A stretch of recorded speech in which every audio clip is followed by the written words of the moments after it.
All right, this is Jason Shriver. He's an inpatient occupational therapist. Where did you graduate from? I went to Ohio State University, graduated around in 2002. Okay. Is that where you also got your master's?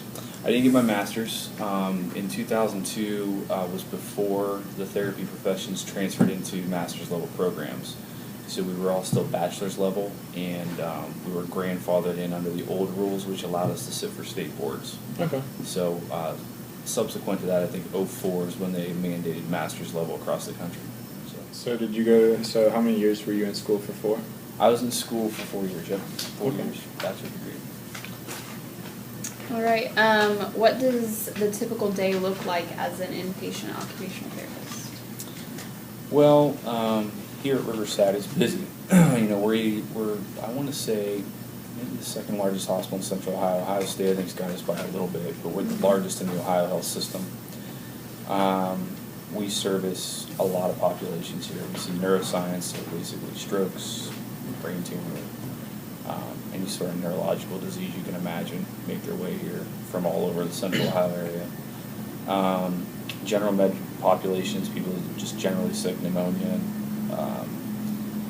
you name it, any general ailment will end up here. We have a big cardiac business. Open heart surgery happens here a lot. We have minimally invasive procedures that are done. One of the things that occupational therapy does is very different from physical therapy is we view things through the prism of thinking and cognition. So whereas a physical therapist will come in and look almost exclusively at muscle strength, balance, endurance, and think of things almost like rehabbing from a strength standpoint, Mm-hmm. the OT is looking at the mental ability, like, are you actually understanding what I'm saying? Right. Can you begin to do this task? Are there other underlying cognitive issues that are stopping you from doing it?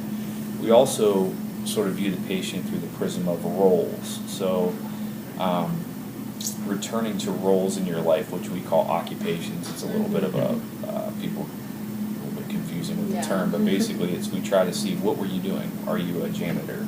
Were you an airplane pilot? What type of level of cognitive functioning do you need to return to your life? Mm-hmm. If you've had a stroke, are you able to do those things again, or maybe no? Right. So a lot of that. We also focus on activities of daily living, so just the basics. What do you have to do every day to get up and take care of yourself? You got to get up, you got to get a shower, you got to use the bathroom, you got to make your breakfast, all those sorts of things. Do you have the physical ability to do it? Mm-hmm. Do you have the mental ability to put those things together to do it? So with certain populations, orthopedics, it's a lot of just general getting you stronger. They maintain the cognitive abilities after a knee surgery or anything Right. like that. But on a stroke patient, it's a whole different ballgame.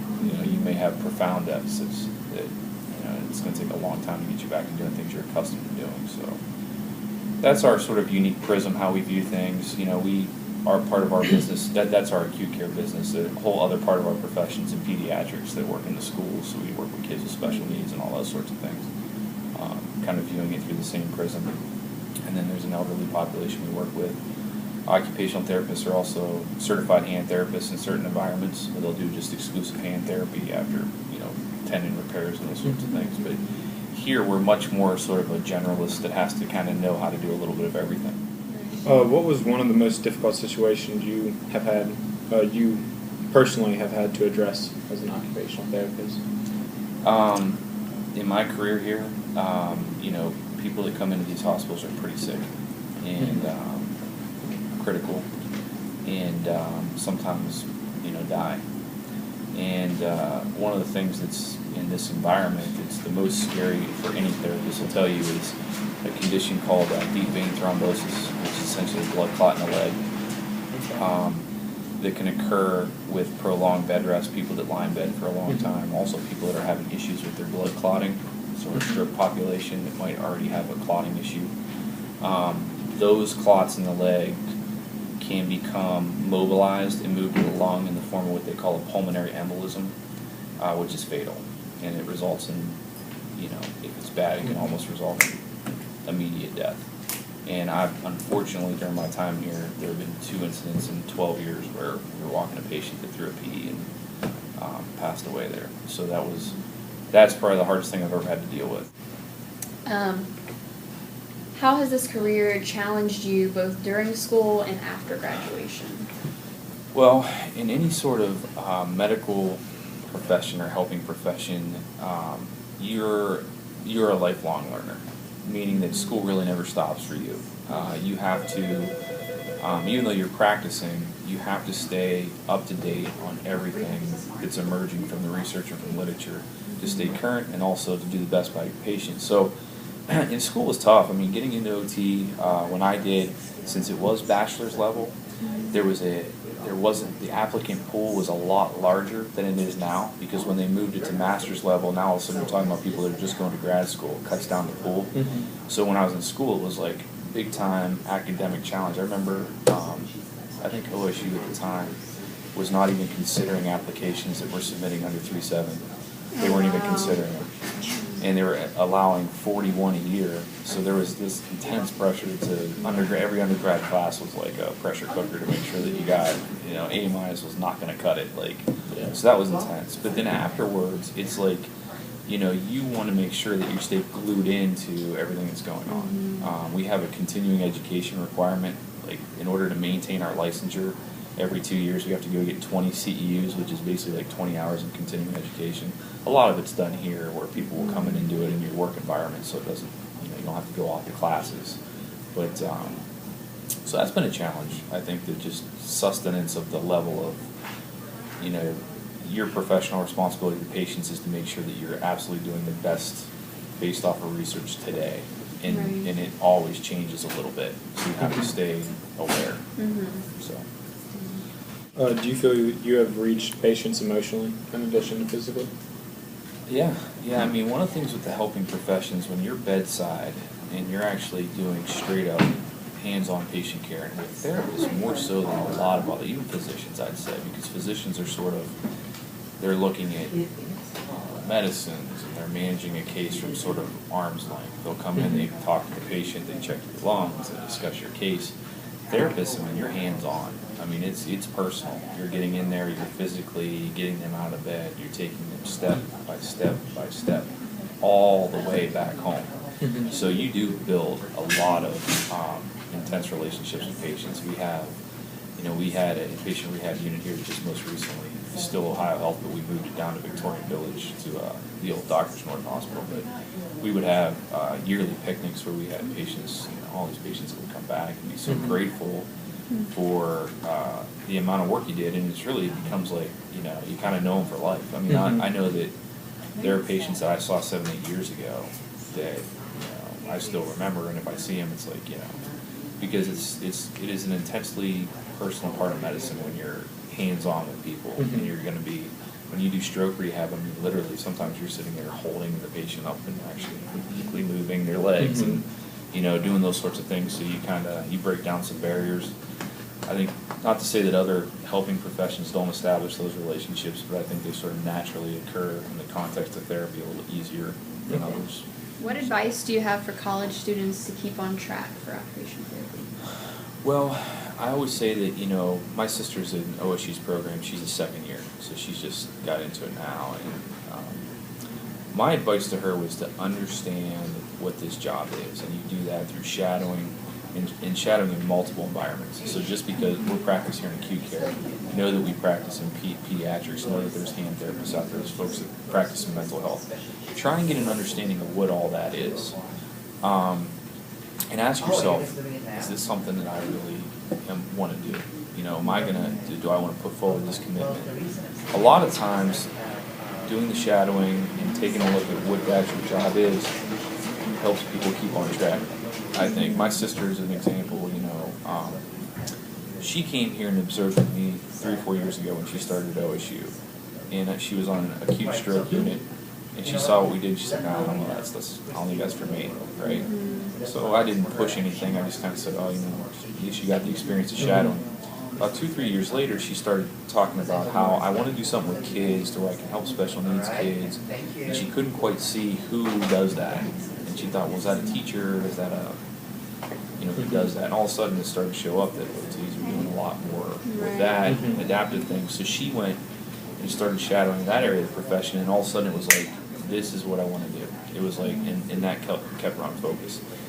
In terms of undergrad, you're going to need to know your science. The anatomies are critically important to this profession. So you want to keep that on schedule. Make sure that you're paying a lot of attention. Those courses put a lot of work into mathematics, same thing, a lot of the sciences. But it's also a people business, so you got to make sure that you're comfortable in dealing with people. So, but I don't know if that helped. That's kind of a large answer to that question, but I think that keeping people on track really starts with making sure that this is really what they want to do. And a lot of time, once people lock into that, that second part's real easy. They stay focused because they know that's what they want to do. So, What's your most memorable moment or experience working? that's a good question. Working here, Ohio Health has been very good about allowing clinicians to pursue their interests, things that really interest them, and which is unusual. A lot of times when you go to a job, you have a very clearly defined area, and this is what you go do. So if you are and feel like you're a little bit innovative and there's things that you can do a little bit better, sometimes certain employers won't let you do that. Here, they allowed me to do that with a patient population for normal pressure hydrocephalus, which is essentially people come in with increased fluid on their brain. They don't know why it happens. And because of that, they get into a shuffling gait pattern where they walk sort of like this. It's very unsafe. A lot of times they fall a lot. They let me build a program here to where we did a video before and after on those patients after they received a procedure to reduce the volume of fluid on the brain. And the most satisfying thing to me was when we saw the first guy that went from a shuffling gait to where they could basically taking steps this long to a fluid gait 3 hours later after that test, knowing that our test that we're doing our before and after gave very critical information to a physician. They let me work on that project a lot longer than most employers would and kind of trusted that we were going in the right direction. And then when it started to push out the sort of information that we finally got, our physicians were extremely happy with it. They're like, man, this is exactly what we're looking for. We want the before and the after, and we want to see it in the context of like an actual objective test. So I think that that's professionally probably the most satisfying thing is that they trusted us enough to do it, and they saw us through probably pretty much a 3-year process of actually building it and following research and finally getting to the point where we can do it with patients. What requirements did you have to meet for the licensure? You have to have a degree from an accredited institution. And at the time I did it, it was a 4-year. That's no longer the case, unfortunately. I hear from all these students that come in, or new employees are like, I had to go to grad school, and I hate my debt. So it was an accredited degree from a 4-year institution and successful completion of the Ohio State boards for occupational therapy. So when you finish up your 4 years, you also have to do clinicals as part of that. So you do 4-year education plus six months of unpaid clinicals, where you're essentially a full-time employee that you don't get paid for, but you learn because you're learning the job. So in my case, I went to Cleveland Clinic, and I worked in their neuroscience institute up there in Cleveland for 3 months, and then you have to complete that. So you have a CI or a clinical instructor that actually grades you and has to pass you on your clinical, and so you have to do that for 2 clinicals right now, and then you sit for boards. And boards is sort of like this SAT from hell about occupational therapy. It's sort of it covers the entire profession. So every one of those areas, pediatrics, you have to really understand that business. Mental health, you have to understand that business. Acute care, hand therapy, spinal cord injuries, and they sit you down and they basically give you a 4-hour exam that covers every single part of the profession, and you have to hit a certain score in order to get certified. So it's probably the hardest thing I've ever had to study for. Not because the questions are difficult, it's just because it's so much information. It's just a massive amount of information. So the preparation for it was almost like a job. Like I literally would schedule a 5-day week where I said I'm going to be in the library from 8 to 5 or 8 to noon every single day. Monday I'm doing spinal cord injury. Tuesday I'm doing hands. Wednesday I'm going to work on peds. And then you go in there and you still think you're going to fail it because it's just so much stuff. But that's the preparation for it. You have to hit those thresholds now with the master's degree. which Mhm. actually I think makes it a little easier because you get more time to study all those things in school. Right. So it increases the likelihood of you passing the test. Mhm.